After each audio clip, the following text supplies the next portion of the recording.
नमस्कार। Royal study with Ajay Shastri YouTube platform पर आपका हार्दिक अभिनंदन है। यदि आप सीटेट की तैयारी करते हैं और आपने संस्कृत भाषा को चुना है तो मेरा चैनल और मेरा वीडियो आपके लिए बहुत महत्वपूर्ण हो सकता है। यदि आप चैनल को पहली बार देख रहे हैं तो चैनल को सब्सक्राइब कीजिए। आज हम संस्कृत की पेडागोजी पर चर्चा करते हैं, जहाँ से आपको टैग वर्ड बताएंगे और साथ ही साथ जो छांटने के लिए आते हैं संस्कृत में अनुच्छेद, उनके लिए एक विशेष तैयारी है। अब तक जो भी प्रश्न देखे गए हैं संस्कृत में छांटने के लिए, उनमें 6, 7, 8 की किताबों से ही प्रश्न पूछे गए हैं संस्कृत से। तो उन सभी प्रश्नों का अभ्यास कराएंगे, उन सभी पाठों का अभ्यास कराएंगे और अब विधिवत क्लासें हमारी चलेंगे। तो आइए आज उसी कड़ी में संस्कृत पेडालॉजी पर चर्चा करते हैं। आज प्रथम वीडियो है हमारा संस्कृत का यूट्यूब पर। तो सबसे पहले हम देखते हैं कि यदि आपके जो संस्कृत में 30 प्रश्न आते हैं, उनमें से 15 नंबर के आपके पेडागोजी के आते हैं और 15 नंबर में से 2 अनुच्छेद आते हैं, उनमें से छांटना होता है, उन्हीं में व्याकरण भी आता है। तो जो 15 नंबर का पेडागोजी का छांटने के लिए आता है उस पर चर्चा करते हैं। सबसे पहले लिखा है कि विभिन्न संदर्भे भाषा नाम प्रयोग। भाषा का मतलब क्या है? भाषा का मतलब ही है, भाषा सीखने का मतलब है कि किसी भी स्थिति में आप भाषा का प्रयोग कर सकें, वही आपका भाषा सीखना होता है। भाषा सीखने का मतलब सिर्फ ये नहीं है कि आपने किताब पढ़ना सीख लिया है।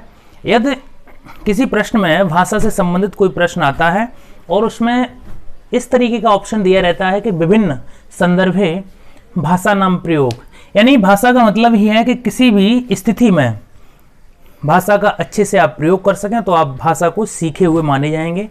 उसके बाद क्या है कि पाठ्य रुचि वर्धनम। इस तरीके के ऑप्शन आपको कहीं मिलते हैं तो ये प्लस पॉइंट होंगे, आपके उत्तर हो सकते हैं। जैसे पाठ्य रुचि वर्धनम, पढ़ाने का तरीका क्या है? पठन का अर्थ क्या है? पठन का मतलब होता है अर्थ ग्रहण करना। अर्थ ग्रहण करना, पढ़ने का मतलब ये नहीं है कि सिर्फ आपने पढ़ लिया है। पढ़ने का मतलब होता है अर्थ ग्रहण करना। किसी भी वाक्य को, किसी भी शब्द को आपने पढ़ा है तो उसका मतलब है कि आपने अर्थ ग्रहण किया है। जैसे आप रास्ते में जा रहे होते हैं और रास्ते में आपको कोई भी चीज कोई भी होर्डिंग पे लिखा हुआ मिल जाता है, एक नज़र पड़ती है, आपने देखा है, बस देख के आगे बढ़ गए। कोई कोचिंग सेंटर का नाम पड़ा है, कोई बैंक का नाम पड़ा है, कोई डॉक्टर ऐसे लिख देते हैं कि शराब छुड़ाए वगैरह, ऐसे आप पढ़ के चले जाते हैं, नजर पड़ती है पढ़ लेते हैं। उसका मतलब पढ़ना नहीं हुआ, पढ़ने का मतलब हुआ अर्थ ग्रहण करना। तो पठन का मतलब होता है अर्थ ग्रहण। तो पाठ जो है वो रुचि वर्धनपूर्ण होना चाहिए, यानी बच्चे रुचि के साथ उसे पढ़ सकें, तभी पढ़ा हुआ माना जाता है। विभिन्न संदर्भेषु शब्दानाम प्रयोग। भाषा सीखने के साथ साथ बालक विभिन्न संदर्भ यानी हर कंडीशन में शब्दों का सही से प्रयोग कर सके। विद्यार्थी नाम आवश्यकता अनुरूपम, बालक को आवश्यकता के अनुसार ही पढ़ाना चाहिए जिससे आवश्यक हो। छात्रा स्वानुभवाधारेण, यानी जो छात्र हैं वे अपने अनुभव को बांट सकें, अपने अनुभव को धारण कर सकें। ऐसे ऑप्शन में अगर कहीं वाक्य या शब्द लिखे मिलते हैं तो वे आपके सही उत्तर होंगे। वैविध्यपूर्ण गतिविधि, विविध गतिविधियों के माध्यम से, विविध गतिविधियों के तरीके से अगर पढ़ाया जाए कक्षा में तो संस्कृत भाषा अच्छी तरीके से सीखी जा सकती है। क्योंकि हमें पता रहेगा हम संस्कृत भाषा की पेडागोजी कर रहे हैं। स्वयं अभिव्यक्ति कर, बालक को स्वयं अभिव्यक्ति करने का अवसर दिया जाए और बालक सीखे अपने अपने तरीके से, मतलब स्वयं यानी खुद करके बालक सीखे, खुद की अभिव्यक्ति करके बालक जहाँ पर सीखेगा। क्योंकि एनसीएफ कह रहा है कि जो शिक्षा है वो बाल केंद्रित है, अध्यापक सिर्फ सुविधादाता के रूप में है, सुगमकर्ता के रूप में है। तो बालक यहाँ पर सर्वोपरि होगा, बालक की अभिव्यक्ति यहाँ पर सर्वोपरि होगी, वो आपका उत्तर सही होगा। उसके बाद ग्रहणात्मक कौशल के बारे में बात करते हैं। ग्रहणात्मक कौशल क्या होते हैं? जो हम ग्रहण करते हैं, उस पर हम चर्चा करेंगे। इस तरीके के प्रश्न से ऑप्शन में मिल सकते हैं। परस्पर संवाद, जहां ऑप्शन में परस्पर संवाद दिया होगा वो आपका 100% सही उत्तर होगा। मुक्त वातावरण, मुक्त वातावरण से तात्पर्य क्या है कि बालक को मुक्त वातावरण उपलब्ध कराया जाए, बालक को स्वतंत्र छोड़ दिया जाए सोचने के लिए। उसके बाद परस्पर विचार विमर्श, बच्चों को परस्पर आपस में बातचीत करने का अधिक से अधिक अवसर दिया जाए ताकि बालक बहुत अच्छे से बातों को सीख सकें, कर सकें। तो ऑप्शन में यदि परस्पर विचार विमर्श आता है तो आपका उत्तर सही होगा, उसी को चुनना है। विभिन्न कार्यक्रमेश अवसरम, यानी विभिन्न कार्यक्रम में सम्मिलित होने के अवसर बालकों को दिए जाएंगे तो बहुत अच्छा सीखेंगे भाषा को। विभिन्न शब्दों का प्रयोग करना सीखेंगे भाषा में। विभिन्न गतिविधियों के माध्यम से मतलब ये जो टैग वर्ड जो दिए हैं इनको बहुत अच्छे से आपको पढ़ना है कि विभिन्न गतिविधि, विभिन्न कार्यक्रमेश अवसर, परस्पर विचार विमर्श। स्वपठान गुण स्वपठनम, बालकों में खुद पढ़ने के भाव ग्रहण करने की प्रवृत्ति डाली जाए। इस तरीके के ऑप्शन दिए होंगे वो सही होंगे। व्यवस्थित प्रयोग, भाषा में व्यवस्थित प्रयोग सिखाया जाए। अवबोधन, इस तथ्य को आप बहुत अच्छे से याद करेंगे कि जो अवबोधन शब्द दिया है ये बहुत महत्वपूर्ण स्थान रखता है। अवबोधन से तात्पर्य है कि बालक अपनी बुद्धि से, अपने विवेक से, अपनी तर्क शक्ति से कितना सोच सकता है, किस तरीके से अर्थ को ग्रहण कर सकता है, ये अवबोधन के ऊपर होता है। और अवबोधन वाले 1-2 प्रश्न आपके आ ही जाते हैं। छात्राणाम तर्क शक्ति अवसरम ददात, छात्रों को तर्क करने की पूरी आज़ादी दी जानी चाहिए, पूरा अवसर दिया जाना चाहिए कि बालक प्रश्न पूछ सकें।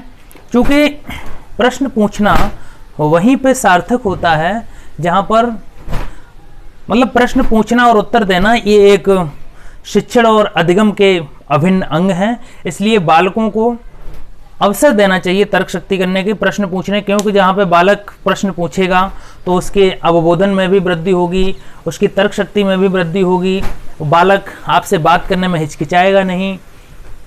छात्रा स्व अनुभवाधारेण, छात्र अपने अनुभवों को धारण कर सकें, अपने अनुभवों को सीख सकें। क्योंकि ज्ञान क्या है, ज्ञान सीखा जाता है, ज्ञान ग्रहण किया जाता है और सूचनाएं दी जाती हैं। प्राथमिक दोष क्या है कि प्राथमिक दोष है उच्चारण दोष। ये प्रश्न एक बार आया था कि प्राथमिक स्तर पर संस्कृत भाषा में दोष क्या होता है, तो उच्चारण दोष होता है, बालक संस्कृत को सही शुद्ध बोल नहीं पाते हैं। उसके बाद है ग्रहणात्मक कौशल। ग्रहणात्मक कौशल से तात्पर्य है कि जो शिक्षण के जो कौशल होते हैं, जैसे 4 कौशल होते हैं,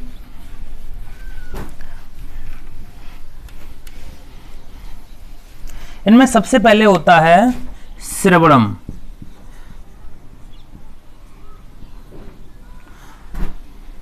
भाषणम, पठनम और लेखनम।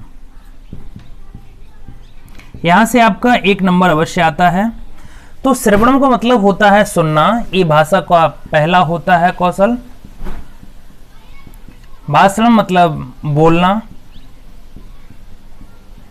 पठनम पढ़ना और लेखनम लिखना या लेखन कौशल, लेखन कौशल। तो ग्रहणात्मक कौशल क्या है, जो ग्रहण करते हैं। जैसे हम अभी बोल रहे हैं और आप सुन रहे हैं तो हम अपनी अभिव्यक्ति के साथ बोल रहे हैं। तो बोलना क्या है, भाषण किस में आएगा, अभिव्यक्ति कौशल में। यानी हम बोल रहे हैं और आप सुन रहे हैं और हम क्या और कर रहे हैं, अभिव्यक्ति से हम लिख भी रहे हैं। हम लिख रहे हैं किससे, अपनी अभिव्यक्ति से लिख रहे हैं, यानी अपने मन से लिख रहे हैं। तो ये मेरी अभिव्यक्ति है। तो अभिव्यक्ति कौशल कौन से हैं, भाषण, यानी हम अपनी मर्जी से बोल रहे हैं और हम लिख भी अपनी मर्जी से रहे हैं। और आप ग्रहण कर रहे हैं, कैसे ग्रहण कर रहे हैं, हमारी बातों को आप सुन रहे हैं। ठीक है, ग्रहणात्मक में क्या है, सुनना, आप सुन रहे हैं, सुनकर ग्रहण कर रहे हैं और पढ़कर ग्रहण कर रहे हैं। सुनना और पढ़ना ये आपके ग्रहणात्मक कौशल हैं। भाषणम और लेखनम ये आपके अभिव्यक्ति कौशल हैं। तो ग्रहणात्मक कौशल और अभिव्यक्ति कौशल ये बहुत महत्वपूर्ण कौशल हैं और यहां से प्रश्न पूछे जाते हैं। और सबसे महत्वपूर्ण कौशल होता है आपका सुनना। सबसे पहले स्टार्टिंग सुनने से ही होती है उसके बाद कुछ प्रश्न और पूछे जाते हैं, जैसे संस्कृत में पेडालॉजी में 2-4 प्रश्न काफ़ी देखने को मिले हैं औपचारिक और अनौपचारिक शिक्षा से। जैसे औपचारिक, औपचारिक का मतलब क्या है? औपचारिक का मतलब हुआ उपचार धन एक, अर्थात जिसका उपचार संभव हो सके। अनौपचारिक का मतलब क्या है? अनौपचारिक अर्थात जिसका अन माने नहीं और उपचार धन अन, उपचार धन एक, अर्थात जिसका उपचार ना हो सके। ठीक है, अनौपचारिक। औपचारिक से मतलब उपचार। अब देखिए अनौपचारिक शिक्षा क्या है? अनौपचारिक शिक्षा से आशय है कि जो हमारे समाज में, परिवार में, ठीक है, पास पड़ोस में जो शिक्षा दी जाती है वो अनौपचारिक है। जैसे परिवार, पास पड़ोस, समाज, और समाज में जो शिक्षा दी जाती है वो अनौपचारिक है। अब आपको समझना कैसे है? जैसे यदि आपको सर्दी जुकाम हो जाता है, यदि खांसी हो गई, तो क्या है कि खांसी होने पर यदि आप जिससे भी बताएंगे वो आपको कोई ना कोई दवा बताएगा। जैसे आपने कहा हमें खांसी है, तो लोग तुरंत बताने लगते हैं कि आप चाय पी लीजिए, अदरक का रस ले लीजिए, शहद में लौंग मिला के खा लीजिए। आप कुछ प्रयोग भी करते हैं, लेकिन क्या होता है कि आप ठीक नहीं होते हैं। जब ठीक नहीं होते हैं तो आप कहाँ जाते हैं? डॉक्टर के पास। और डॉक्टर क्या करता है? चेकअप कराता है या फिर खुद ही जान लेता है। उसके बाद क्या करता है? वो आपका उपचार करता है। तो उपचार कहाँ होता है? डॉक्टर के पास। और अनौपचारिक शिक्षा कहाँ मिलती है? हमारे पड़ोस में मिल जाती है। वैसे ही हमारी शिक्षा क्या है? पढ़ाई में। यानी हम अनौपचारिक जो भाषा है वो कहाँ सीखते हैं?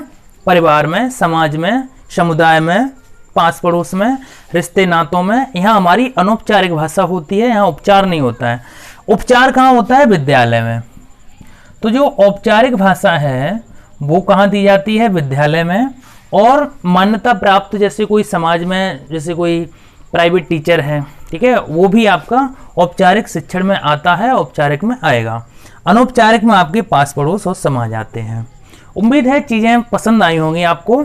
और आज से मैं संस्कृत का पर डे वीडियो बनाया करूंगा जो सीटेट के लिए महत्वपूर्ण है। साथ ही साथ सुपर टेट का संस्कृत का व्याकरण भी बहुत अच्छे से मैं आपका तैयार कराने वाला हूं।